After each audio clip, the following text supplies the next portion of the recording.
The conspiracy theorists and alternative news folks were right again. Got a headline this morning: British military personnel to drive petrol tankers within a few days amid fuel crisis frenzy. So, what can we say? Let's go ahead and jump right on into the article here.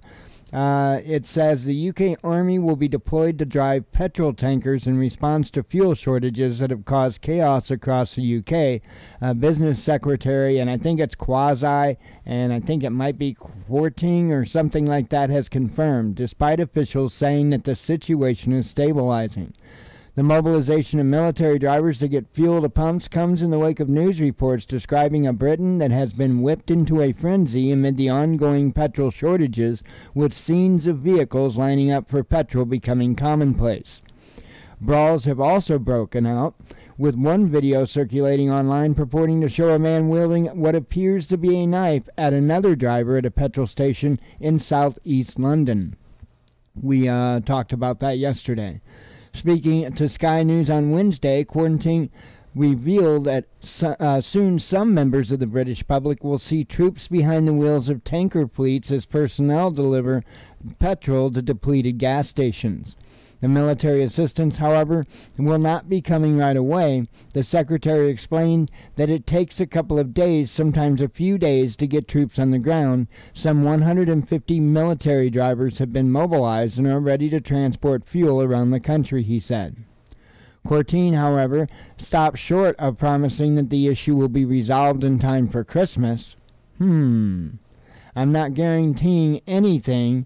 All I'm saying is that I think the situation is stabilizing. Now, hang on a minute here. So they're going to mobilize some 150 military drivers, but there's no hope that they could stabilize it, even stabilize it for Christmas? That's concerning. That's very concerning.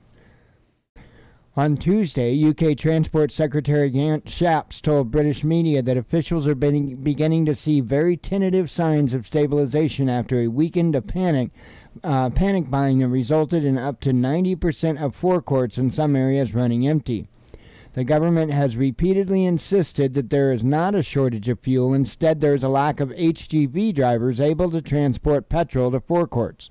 The EU's former chief Brexit negotiator, Michael Barnier, on Tuesday weighed in, saying that the crisis is a direct and mechanical consequence of leaving the bloc due to the drivers being affected by the ending of freedom of movement.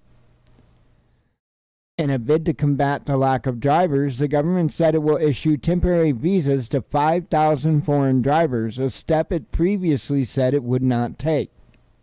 UK Defense Secretary Ben Wallace announced on Monday that the military was on standby and that the Army tanker drivers would receive specialized training to enable them to seamlessly work with industry to address the supply chain pressures. So, my best wishes to those over there across the pond. It sounds like you guys might be in for a heck of a time with this fuel situation. So, wow, they're not even obviously not even thinking that they're going to have it squared away by Christmas, and that's pretty telling. Anyway, I hope news gets better over there. Shalom.